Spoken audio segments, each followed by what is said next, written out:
Namaste and good morning to one and all. I am Krishna Bhargavi, working as Assistant Professor in the Department of CSE GRIET. In this video, let us discuss about the conceptual and logical database design.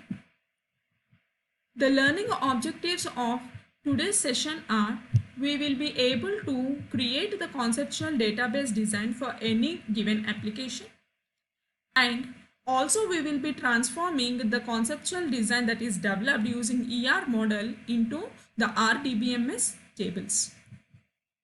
What do you mean by the conceptual database design? So with the help of ER model, as we have seen the various components available in ER model in our earlier videos, using those components we try to develop the design that is called as conceptual database design. But while we are designing this, we are having certain design choices. So when do you consider certain concept to be an entity or an attribute? When do you consider a particular concept to be an entity or a relationship? Similarly, how do you identify a relationship to be binary, ternary, or rather an aggregation? Yes, so we have certain constraints and design choices to be made when the requirements set is provided to you. So being a designer, we must be able to distinguish and properly consider whether to consider a concept to be an entity or an attribute. So here, let us try to understand certain design issues where an entity to be an attribute be considered as an attribute, or could it be also considered to be an entity? How the justification happens. So here, let us consider this example where the employees, which is an entity, is having a relationship called works in with the department. So we are maintaining the from date and to date. From which date is the employee working, till what date is he working in the department.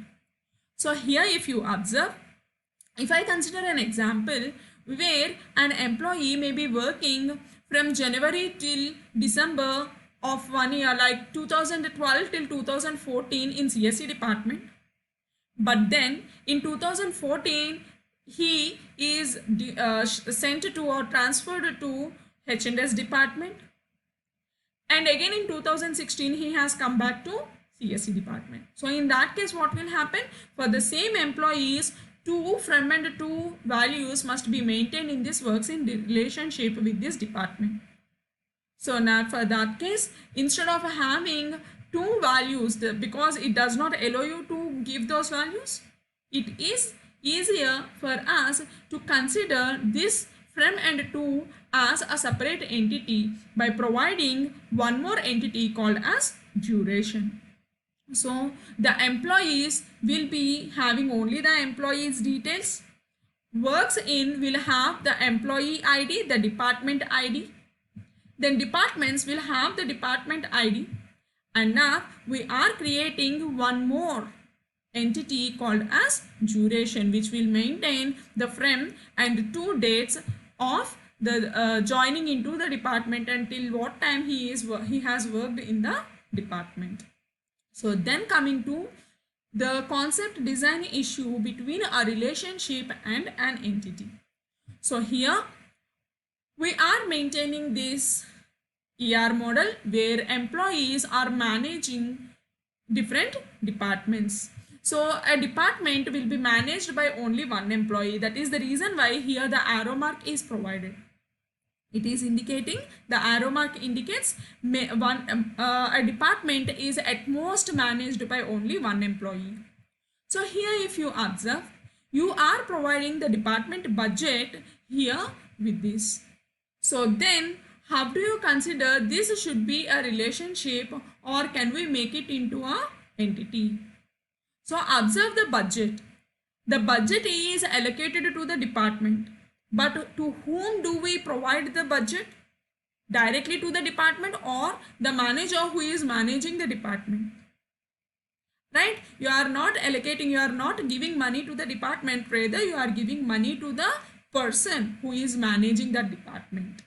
So here for that reason, we are maintaining one more entity called managers, who is employee, and the D budget in the earlier case, which is a descriptive attribute of managers relationship, is now moved as the D budget, which is an attribute of managers. So why are we doing this? Because in real time we should not have a conflict, even if we think of, because the budget is allocated to a person, given to a person, not to the department. So that is the reason why here, instead of considering D budget and maintaining it to the managers as a relationship, we are moving that as managers, which is an entity with is a relationship to the employees. Considering the next conceptual design issue between when to consider a relationship to be a binary relationship and when to consider that to be the ternary relationship. So here we are considering the employees who are covering various dependents. So if we consider an employee may be having a child, a husband or wife, or they may have parents, so all those will come under dependents. Then on their name, on the dependent's name, these employees will be covering the policies. So here we have depicted this to be the ternary relationship. But are the policies on the employee name, or these policies are having these dependents as beneficiaries? Yes, so the policies and dependents, they are connected to one another. So in order to represent this ternary relationship is transformed into a binary relationship. So employees are purchasing the policies and the beneficiaries for these policies are dependents. So now this becomes a better concept when compared to the earlier one, which is depicting the beneficiary names who are dependents on the employees because they have purchased a policy on these dependents' name. Right? So did you get that? So when to consider the binary relationship and when to consider a ternary relationship? Exactly. So here these are certain design issues that we have discussed, but there are many design issues. Being a designer, you will have to decide, you will have to make a proper decision when to consider a concept to be an entity or an attribute or a relationship. There the skill of the designer comes into the picture. So then the logical database design. So now we have come up with the conceptual database design, where the complete graphical representation of the real-time application is developed using various components of ER model. Fine. But you cannot directly work with an ER model. It must be translated into the RDBMS tables. So this transformation is technically called as logical database design. So here we are considering various components of the ER model and how do we translate them into the RDBMS tables. First one, the strong entity. The strong entity itself is translated into a table. The entity name becomes the table name and the attributes of the entity will become the fields of the table. Then coming to the relationship, a relationship is associating entities. So the relationship, when it is translated into the table, the relationship name becomes the table name and the key attributes of the participating entities will become the fields in this table. For suppose in the earlier examples that we have taken, here if the purchaser should be a table, then the SSN number and the policy ID will become attributes of this purchaser table. Hope you are clear with this. Then the weak entity. We all knew that weak entity do not have a key value. Instead, it is having a discriminator attribute. And in order to identify the weak entity, we must have the identifying owner, which is the strong entity.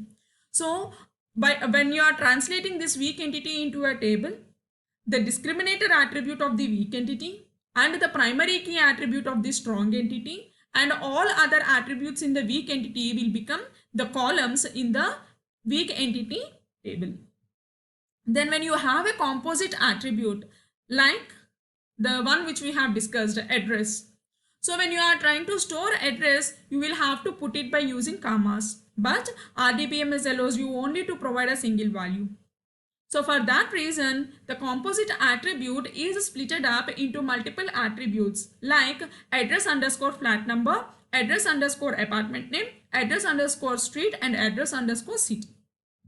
Then coming to the multi-valued attributes, these are the one which will accept more than one value. So as I already told you, RDBMS do not allow you to store group of values in a single record.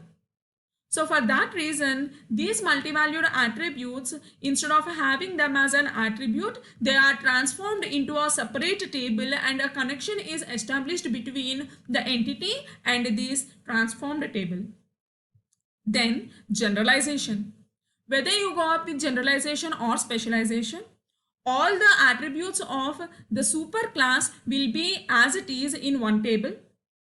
If there are, the example that we have taken, the employees will be as it is, but you have hourly employees and contract employees. So hourly employees will be importing only the primary key of the employees table along with its own attributes. So when you are translating the generalization into one more table, you will have three tables where the first table will be the superclass, the other two tables will be the subclasses with the primary key of the superclass to be included. Then coming to aggregation, again in aggregation, for the aggregated relationship we will be considering by including the key attributes of all the participating entities. As an example, here I am showing you the employees table. When translated, you must have the primary key specified on the SSN. Similarly, we are considering the works in relationship. Here, if you consider this works in relationship, SSN and DID and SINs must be included. So these three are included. Then the primary key is not directly available. So a combination of SSN and DID is considered to be the primary key attribute. And SSN and DID are taken from the departments table and employees table. So these are the differential integrity constraints that are obtained from employees and departments table. Then coming to the weak entity, here dependence is a weak entity. So in this, P, name, age are already available. Along with this, you need to include the SSN, which is the primary key of the strong entity, which is an identifying owner. So then with this, I am concluding the today's session. Hopefully that you understood the conceptual database design and the logical database design, which is a translation of the ER models into the RDBMS tables. Thank you. Yes, thank you.